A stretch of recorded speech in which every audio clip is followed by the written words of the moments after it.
मानव सेवा ही माधव सेवा है, इस बात को एतमोदोला स्थित एफएच मेडिकल कॉलेज व हॉस्पिटल चरितार्थ कर रहा है। एफएच हॉस्पिटल व मेडिकल कॉलेज के डायरेक्टर मानवेंद्र सिंह ने बताया कि कोरोना के दौरान एफएच हॉस्पिटल और मेडिकल कॉलेज द्वारा किए गए कार्यों से उन्हें बहुत संतोष मिलता है। उन्होंने बताया कि उनके हॉस्पिटल में अनगिनत कोरोना के रोगियों का सफलतापूर्वक इलाज किया गया है। इनमें 1 दिन के बच्चे से लेकर उम्रदराज बुजुर्ग भी शामिल हैं। उन्होंने आगे बताया कि कोरोना के रोगियों का इलाज करते हुए उनके डॉक्टर्स और नर्सेस कई बार संक्रमित हो चुके हैं। बावजूद इसके उनके डॉक्टर्स और नर्सेस के उत्साह में किसी किस्म की कोई कमी नहीं आई है। भारतीय न्यूज़ 24 को उम्मीद है कि एफएच हॉस्पिटल और मेडिकल कॉलेज के डॉक्टर्स और नर्सेस इसी तरह से मानवता की सेवा करते रहेंगे। मैं हूं अमित शर्मा और आप देख रहे हैं भारतीय न्यूज़ 24। कोरोना का टाइम सब जो कॉलेजेस हैं और इंस्टीट्यूट्स हैं इनके लिए बड़ा चैलेंजिंग टाइम रहा। वास्तविक धरातल के स्तर पर क्या क्या चैलेंजेस कोविड के टाइम में कॉलेजेस ने फेस किए, इसके बारे में बात करने के लिए मेरे साथ इस वक्त श्री मानवेंद्र सिंह जी हैं, जो डायरेक्टर हैं पीआर पब्लिक रिलेशंस और मीडिया के एफएच मेडिकल कॉलेज एतमोदुल्ला में। मानवेंद्र जी, भारतीय न्यूज़ 24 में आपका बहुत बहुत स्वागत। कितना चुनौतीपूर्ण था कोविड का ये जो पिछले 5-6 महीने से कोविड का टाइम रहा है कॉलेजेस की दृष्टि से, क्योंकि मेडिकल कॉलेज आप चला रहे हैं और चैलेंजेस भी अपने रहे होंगे और कुछ समाज में एक्स्ट्रा कंट्रीब्यूट करने का मौका मिला होगा। देखिए, जैसे आपको पता है कि 23 तारीख को लॉकडाउन की घोषणा हुई थी मोदी जी द्वारा। उस 23 तारीख को मोदी जी द्वारा लॉकडाउन की घोषणा हुई थी। उसके बाद 3-4 दिन तक तो ये कॉलेज बंद ही रहा है हमारा, क्योंकि पता नहीं था कि रिएक्ट कैसे करना है, काम कैसे करना है। पर उसके बाद जब देखा कि पेशेंट्स वगैरह आ रहे हैं तो तुरंत तैयारी की गई, इसमें डॉक्टर्स को लगाया गया, नर्सिंग स्टाफ को लगाया गया।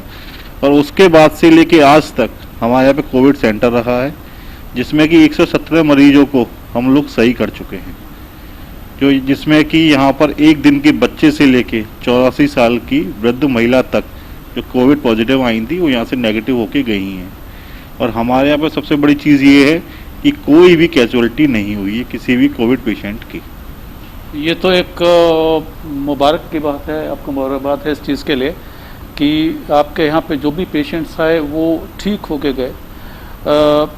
मानवेंद्र जी, कोविड के बारे में 2 तरह की विचारधाराएं चलती हैं। एक विचारधारा तो ये कहती है कि कोविड का कोई इलाज नहीं है, कोई वैक्सीन, कोई टीका, कोई इंजेक्शन इसके बारे में है ही नहीं।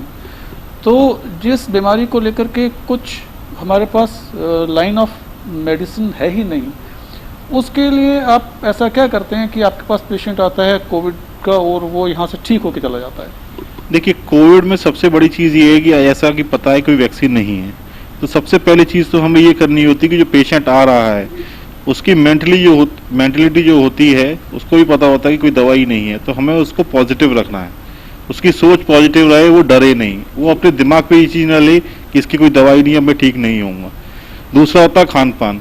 हम लोग अपने जो पेशेंट आते हैं उनके खान पान पे विशेष ध्यान देते हैं। दलिया देना है उनको, ऐसी चीज़ें दी जाती हैं खान पान में कि जिससे उनकी इम्यूनिटी जो है वो मेंटेन रहे, नीचे ना जाए, जिसकी वजह से उनको जो डिसीज़ है उससे रिकवर होने में जल्दी से जल्दी सहूलियत हो। उस पर हमारी तरफ से ध्यान दिया जाता है। उसके अलावा जो डॉक्टर्स हैं वो रेगुलरली उनको देखते हैं, उनका बीपी वगैरह देखा जाता है, उनको एक्टिविटीज़ में पार्टिसिपेट कराया जाता है। रूम्स जो हैं उनमें टीवी वगैरह लगी हुई हैं अपना, जिससे कि वो समाज से जुड़े रहें, अलग फील ना करें। गेम्स की चीज़ें भी वहाँ रखी गई हैं हर रूम में, जिससे कि पेशेंट अपने आप को ये ना लगे कि मुझे समाज से अलग कर दिया गया है। वो चीज़ें जब रहती हैं, पेशेंट जब पॉजिटिव होता है तो वो अपने आप उस चीज़ से वो रिकवर कर जाता है। जब उसको ये मान लिया जाता है कि आप समाज से अलग हो गए हो, इसका कोई ट्रीटमेंट नहीं, आपको छोड़ दिया गया, तब वो नेगेटिव की तरफ जाता है, तब उसकी स्थिति ज़्यादा खराब होती है। ये बात तो बिल्कुल सही कह रहे हैं मानवेंद्र जी के एक जो रुझान है, एक ज़िंदगी के प्रति जो पॉजिटिव सोच है वो हर क्षेत्र में काम करती है, लेकिन शरीर को चुस्त दुरुस्त और स्वस्थ रखने में तो बहुत बड़ा रोल अदा करती है। अब कोविड ऐसा लगता है कि कहीं जाने वाला तो है नहीं, हमें इसी के हिसाब से जीना पड़ेगा। तो आने वाले दिन आप कितने चुनौतीपूर्ण समझते हैं एक मेडिकल कॉलेज की दृष्टि से?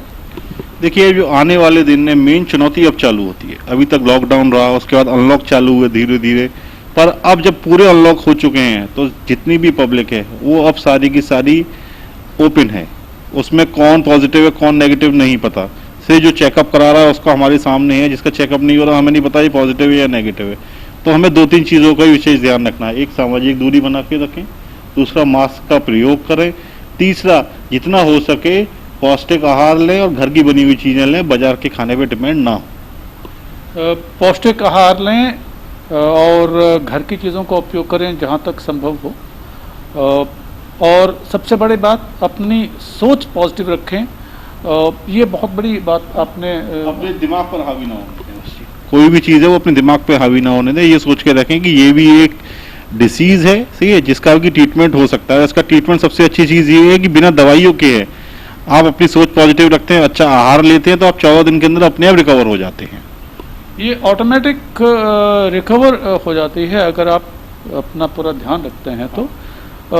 एक और चीज़ जो बहुत उभर करके आई सामने कोविड के दौरान में, वो ये थी कि लोगों ने एक तरह से रीडिस्कवर किया आयुर्वेद और योगा को। तो योगा और आयुर्वेद, क्या ये कॉन्ट्राडिक्शन में है एलोपैथिक लाइन ऑफ ट्रीटमेंट से, या ये इनमें एक सामंजस्य बैठ सकता है? देखिए, इसमें हम ये कहें कॉन्ट्रडिक्शन में तो वो गलत होगा। इसके बीच में अगर हम चाहें तो कोऑर्डिनेशन है।